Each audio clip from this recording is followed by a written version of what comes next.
Worker union जिंदाबाद, निगम management मुर्दाबाद, खट्टर सरकार मुर्दाबाद, केंद्र की मोदी सरकार मुर्दाबाद, पावर बिल 2020 वापिस लो, कच्चे कर्मचारी को पक्का करो, पुरानी पेंशन बहाल करो, एनपीएस को। नमस्कार, सिटी बिग न्यूज देख रहे हैं आप और मैं हूं आपके साथ साक्षी सोनी। ये जो आप सभी लोग कर्मचारी यूनियन या फिर आप जिसे कह सकते हैं कि बिजली विभाग में काम करने वाले कर्मचारी देख रहे हैं जो अपनी आवाज बुलंद करते हुए दिखाई दे रहे हैं। ये कोई छोटे मोटे कर्मचारी नहीं है बल्कि आपके ही घरों के अंदर बिजली सप्लाई करने वाले कर्मचारी है। हालांकि इनकी मांगे बहुत ज्यादा है और इसी को लेकर के आपको बता देते हैं कि आज यहाँ पर ऑल सेंट्रल लेवल के ऊपर धरना दिया जा रहा है। लेकिन आपको ये भी बता देते हैं कि इनकी सबसे बड़ी मांग ये है कि बिजली विधेयक बिल 2020 जो कुछ समय पहले वापस हो गया था, हालांकि संसद के अंदर पेश किया गया था लेकिन वापस ले लिया गया था, उससे अब दोबारा से पेश करने की कशमकश चल रही है। वो जानने की कोशिश करते हैं कि पूरा का पूरा मामला क्या है। सर, अपना नाम बताइए, डेजिग्नेशन बताइए और ये बताइए कि जो बिजली विधेयक बिल 2020 के अंदर आया था जो संसद के अंदर पेश नहीं हो पाया था, क्या वो दोबारा से पेश होने वाला है? केंद्र की मोदी सरकार लगातार किसानों के विरोध के बावजूद और कर्मचारियों के विरोध के बावजूद पावर बिल 2020, अब जिसका नाम बदलकर पावर बिल 2021 कर दिया गया है, दोबारा से पेश करने का प्रयास कर रही है। और जो बिजली के क्षेत्र है उसको निजी हाथों में बेचने का काम कर रही है, जिसमें मुख्य रूप से जम्मू कश्मीर की अभी 2 दिन की स्ट्राइक थी, इंजीनियर और कर्मचारी हड़ताल पर था।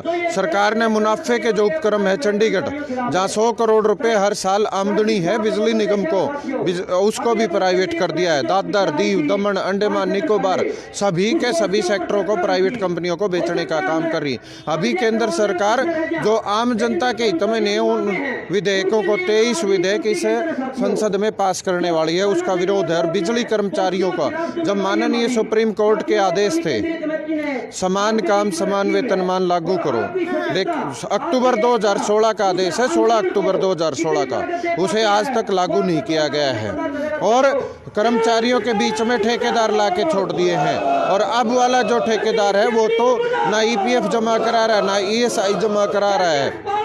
और आज 22 तारीख हो चुकी है, पिछले महीने की तनख्वाह आज तक नहीं मिली, अगले महीने की तनख्वाह में 5 दिन मात्र है। तो हमारा विरोध है और हमने हमारी डिमांड के लिए 14 अक्टूबर को हमारी एसीएस को मांग पत्र भेजा था 26 सूत्रीय, लेकिन हम निगम मैनेजमेंट की उदासीनता और सरकार का दबाव देखिए आप, आज तक वार्ता के लिए हमारी कमेटी को कोई भी निमंत्रण या वार्ता के लिए नहीं बुलाया गया है। आज हम चौथे स्तर का हमारा आंदोलन कर रहे हैं और जो सर्कल स्तर पूरे प्रदेश में आंदोलन किया जा रहा है, आज सर्कल स्तर अधीक्षक अभियंताओं के कार्यालयों पर है।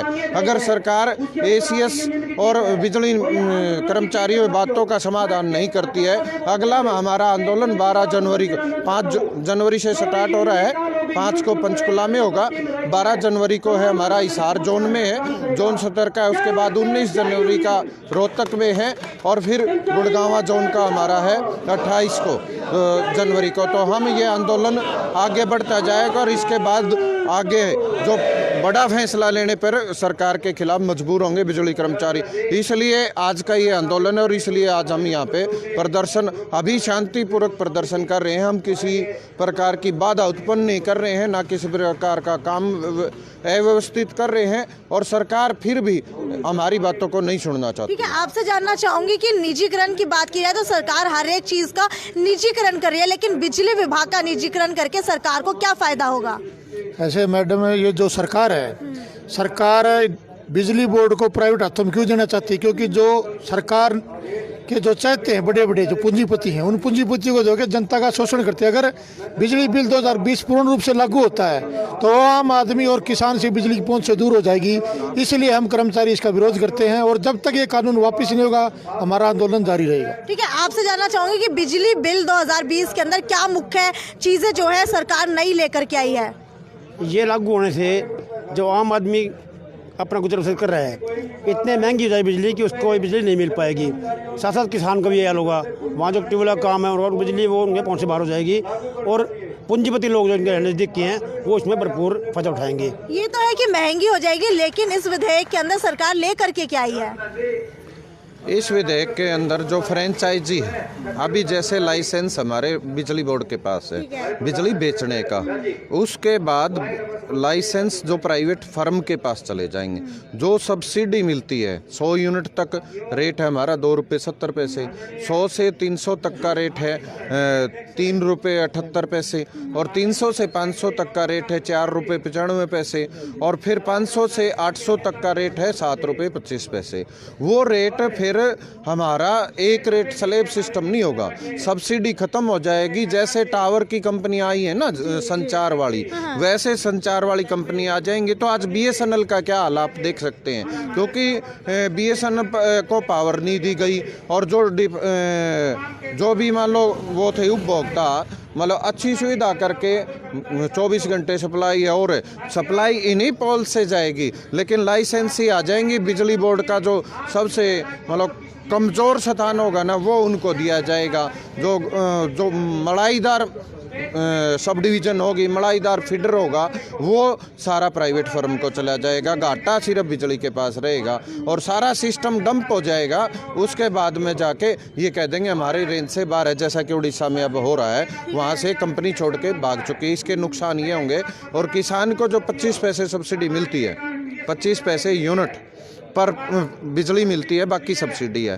वो प्राइवेट लाइसेंसी 8 रुपये 49 पैसे मान लो अब मैक्सिमम रेट है, उससे नीचे नहीं देगा। ये नुकसान किसान को, आम जनता को नुकसान होने वाला है। इसका नुकसान ही होगा, और बिजली के ढांचे मतलब टुकड़े टुकड़े हो जाएंगे। आज आप ये देख ले, इतनी बड़ी सिक्योरिटियाँ हो चुकी हैं, मतलब सिक्योरिटियाँ रेट है।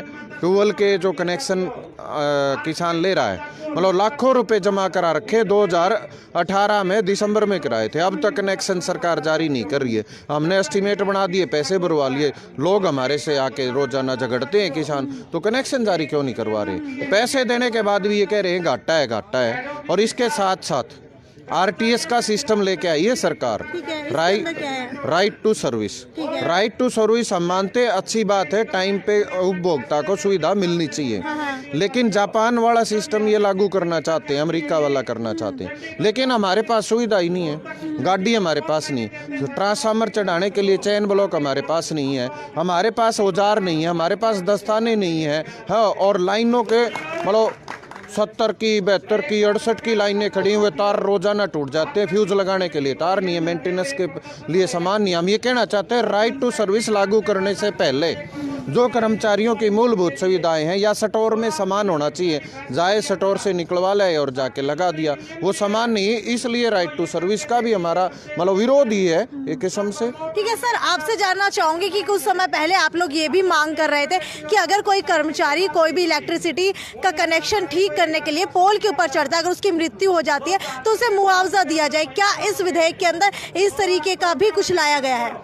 जब भी सरकार कोई प्राइवेट संस्था को कोई क्षेत्र देती है, जिस तरह बिजली का क्षेत्र को प्राइवेट देंगे, प्राइवेट जो पूंजीपति लेगा वो कोई सामाजिक सुरक्षा की गारंटी नहीं देता, कोई पे की गारंटी नहीं देता, उसमें उन नीतियों में टोटल शोषण है, उसमें वो अपने फायदे के लिए पैसा लगाता है, और फायदा जब ही होएगा वो जब कटौतियां करेगा। हम यूनियन की तरफ से, सर्व कर्मचारी संघ की तरफ से लंबे समय से लड़ रहे हैं कि ऐसे रोजगार, स्थायी रोजगार की बजाय खाली लाखों की संख्या में पद पड़े हैं विभागों में, बिजली के अलावा भी स्थायी भर्तियां होनी चाहिए, स्थायी कर्मचारी की जवाबदेही होती है। अगर प्राइवेट आदमी कोई भ्रष्टाचार करके भाग जाता है तो जनता में बदनाम रेगुलर कर्मचारी होता है। ठीक है, अब की बात की जाए तो अब क्या आप लोग सिर्फ धरना दे रहे हैं? क्योंकि पिछले 2 महीने से धरना देते हुए आए हैं, लेकिन कोई असर पड़ता हुआ नहीं दिखाई दे रहा। तो 12 जनवरी को क्या कुछ खास होने वाला है? 12 जनवरी को मुख्य अभियंता है हमारे यहाँ के दक्षिण के, उस पे जोन सतर का इसी प्रकार का प्रदर्शन धरना है। हम लगातार सरकार को ये चेताने की कोशिश कर रहे हैं कि धरनों के माध्यम से आपको जरूर कर्मचारी जो आंदोलन पे है, क्यों कर रहा है वो आंदोलन, हम लगे हैं जनता की सेवा में, लेकिन हमारे को पे के लिए आंदोलन करना पड़ता है, डीए जो केंद्र सरकार पहले ही दे चुकी है उसके लिए धरने करने पड़ते हैं। बड़ी शर्म की बात है जो जनता की हम सेवा नहीं कर पा रहे और सरकार इन आंदोलन के तहत हमारे को जनता में बदनाम कर रही है कि लगातार कर्मचारी अपनी मांगों पे, हम अपनी मांगों पे नहीं, लगातार साथियों ने बात रखी है। इस बिजली में सब्सिडियां किसानों को मिलती हैं। ठीक है, अब बिजली का क्या रेट है जो आम आदमी को मिलता है और ये विधेयक आने के बाद बिजली कितने रेट के ऊपर आम आदमी को मिलेगी? ये विधेयक अगर पास हो जाता है, बड़े बड़े अडानी अंबानी के हवाले ये बिजली होगी। आज इतनी महंगी बिजली है पूरे देश में, प्रदेशों में कितने रुपए पर यूनिट चल रही है? 6 से 7 रुपए तक अलग अलग रेट हैं। शायद 8 रुपए भी कई जगह लिए जा रहे हैं। 8 रुपए भी अगर ये प्राइवेट हाथों में जाएंगी, वो जब हजारों करोड़ इस फील्ड में लगाएंगे तो 15-20 रुपए यूनिट के रेट होंगे, जो आम आदमी के बस की बात नहीं होगी। अभी 12 जनवरी को चंडीगढ़ के अंदर आप लोग, चंडीगढ़ नहीं है, विद्युत नगर में मुख्य हमारा चीफ इंजीनियर है यहाँ दक्षिण के, उसके स्तर पे है आंदोलन। और इसी कड़ी में तो 19 जनवरी को किसके स्तर के ऊपर होगा? वो ACS का है, 19 का भी ये हमारी कड़ी है ACS के तक भी, और चीफ इंजीनियर, ये लगातार हमारे आंदोलन चल रहे हैं। ठीक है, तो आपको बता देते हैं लगातार सरकार जो है निजीकरण करती जा रही है। अगर बिजली विभाग का निजीकरण हो जाता है तो एक आम आदमी को अभी बिजली 6 से 8 रुपए पर यूनिट मिलती है, लेकिन ये विधेयक आने के बाद सबको 15 से 20 रुपए तक बिजली के रेट चुकाने पड़ेंगे। ये अब आपके हाथ के अंदर है कि आप इस वक्त बिजली कर्मचारियों का साथ देते हैं या नहीं देते हैं, क्योंकि आपके साथ देने की वजह से हो सकता है कि ये बात जो है ACS तक पहुंच जाए। खैर, आगे आने वाली 12 जनवरी को देखने वाली बात यह है कि जोन लेवल के ऊपर कितना बड़ा प्रदर्शन होने वाला है। तब तक ज्यादा से ज्यादा शेयर करते रहिए। ये थी साक्षी सोन की report, city big news bureau Hisar. जिंदाबाद।